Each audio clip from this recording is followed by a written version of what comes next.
Greetings, everyone. Hey, how you doing? It's Matt Sella. Today, we are doing a somewhat late delivery of The Mandalorian Season 1, Chapter 6, known as The Prisoner. I wanted to apologize to you folks. I've been away on some personal business. Finally got back late last night. I'm still pretty tired. But hey, Mark and I, we still wanted to give the opportunity to let you guys know what are our thoughts on the latest episode. And as such, joined with me via radio, satellite, across the galaxy and universe and all that jazz. Yes, it's Mark. How you doing out there, Mark? I'm just in this really cozy little, prison cell. Very light, white walls, very modern, streamlined looking, good lighting. Food leaves something to be desired.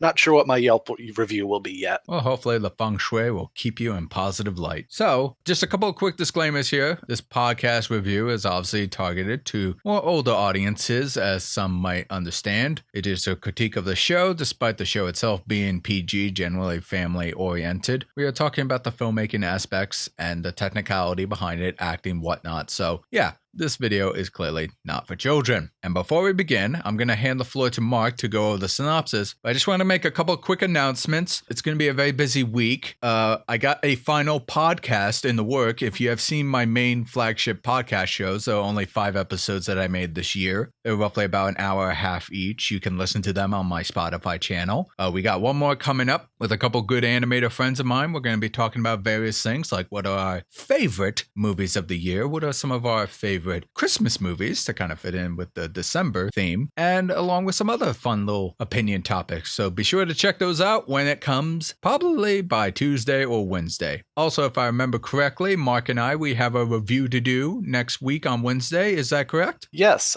because in order to promote Rise of Skywalker, Episode 7 of The Mandalorian will be premiering early on the 18th this week. So keep your eye out for that as well. And also, speaking of The Rise of Skywalker, I already got my tickets to see it on Friday, so I'm going to try to get that review out to you guys next week from now. So it's going to be a very busy week, folks, so hopefully you'll tune on in. Anywho, Mark, why don't you let the fine folks hear about the spoiler review we're going to do right now about Chapter 6, The Prisoner. What's the general synopsis? Well, Matt, the Mandalorian has reached out to a former partner named Rand for work, and together, Rand has, not together, because Rand's old and tired and not going to go on this job. Rand assembles a 5-man team, well, maybe 4 if you only count droids as machinery, to go and rescue a prisoner from a New Republic ship. While on the way, there's betrayal, there's intrigue, there's Bill Burr, you name it, it's got it. There's X-Wings, and it's all around excitement, and maybe even a family connection for one of the other people hired on. And that, I would say, is the general synopsis of this episode. So I will kick things off here to say what are my general opinions on the episode, and I'm going to say it's a positive, but also somewhat of a negative if you think about it, is every time, or like the first time Bill Burr made an appearance in this show, I could not stop smiling at him. It's just like,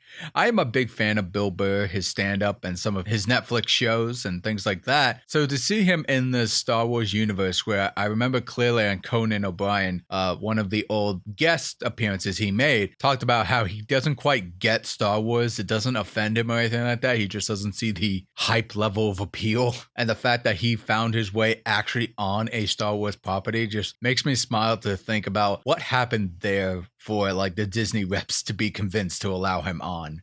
All right.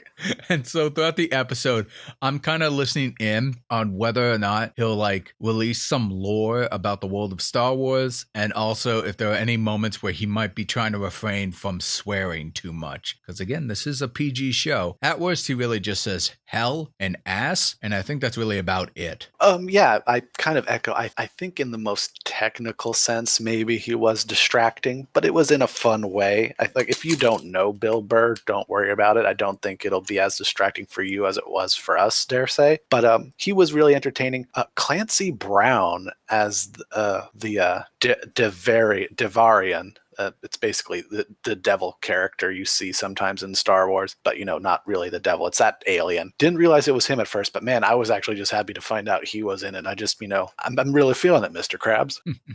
Yeah, it took me like a second viewing to realize that was him. He did such a good job at kind of masking himself a little bit there, or at least getting lost in the makeup. and just coming across as this big brute alien guy with like super strength. And in all fairness, he doesn't have as many lines as some of the other characters. No, I mean that's the thing with this episode, which I suppose is more of a negative, is a lot of the crew that Mando is kind of forced to work with. A lot of them kind of follow the typical tropes one might expect from like a heist group, because like you got the brains, I guess, which I suppose is the droid. You got like the hot-headed leader, Bill Burr. You got the muscle, the big dumb muscle, I guess. And then you got like the crazy assassin chick, which was a really interesting highlight for me too, to see more like Twi'lek main cast members in Star Wars. And it was kind of interesting for the most part, but I just kind of wish she had more dimension, as well as her brother, who they rescued. He seemed like a straight up villain, this type. Well, in all fairness, Matt, I mean, we can't,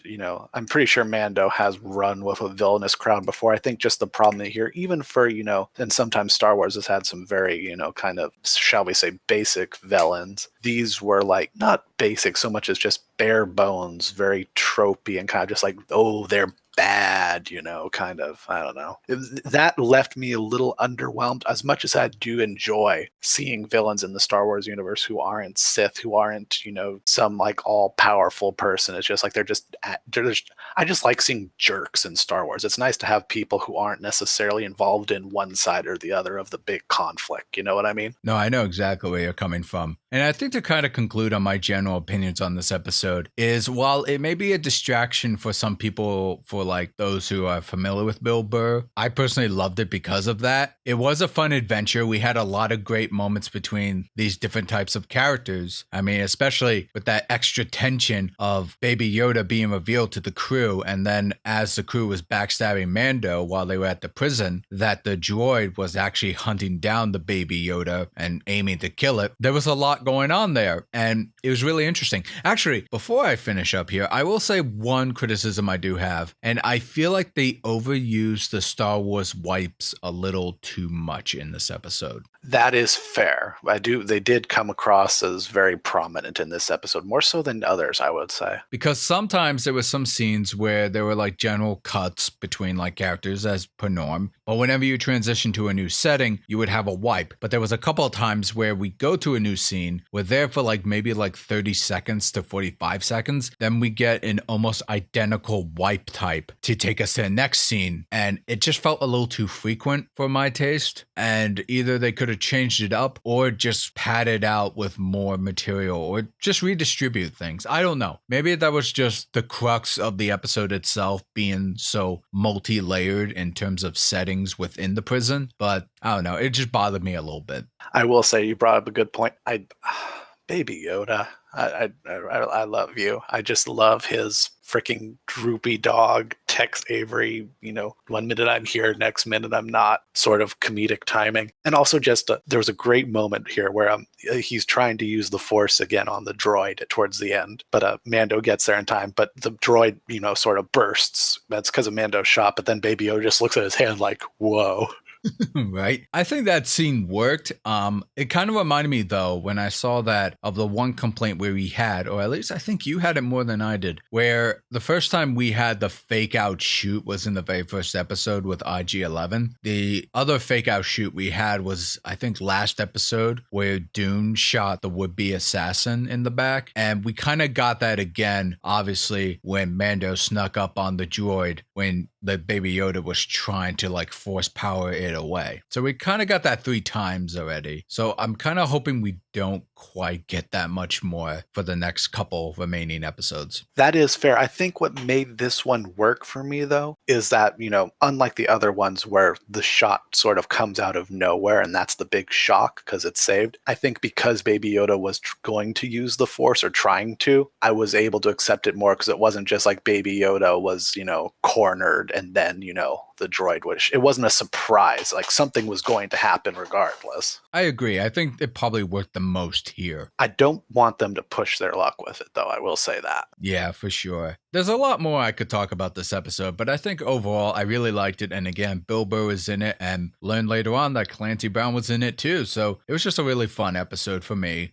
And I'm really looking forward to the next episode to see where the rest of this goes. Because remember, last thing we'll say is you think that Mando was killing off this crew that backstabbed him, but he did kind of hint during that one hostage situation that there's no reason to kill if there's an option elsewhere. So the crew is still alive and they probably will come back. Which means more Clancy Brown and more Bill Burr. So, hey, we're all winners here. I know, and I'm real happy about that. And of course, credit for today's episode goes to Mr. Rick Famuyiwa, who, again, sorry if I mispronounced the name, was the director of a personal favorite of ours, Episode 2, The Child. Good to have him back and delivering another solid episode to another installment of this solid show. Couldn't agree more with you, Mark. Could not agree more. Well, that'll do it for our spoiler review for The Mandalorian, Chapter 6, which is Season 1, Episode 6, The Prisoner. You heard our opinion, but now we want to hear yours. Let us know in the comment section below. Have you seen the latest episode and what did you think of it? Did you like it? Did you not like it? Share your thoughts. Join the conversation. Be sure to like this review, subscribe,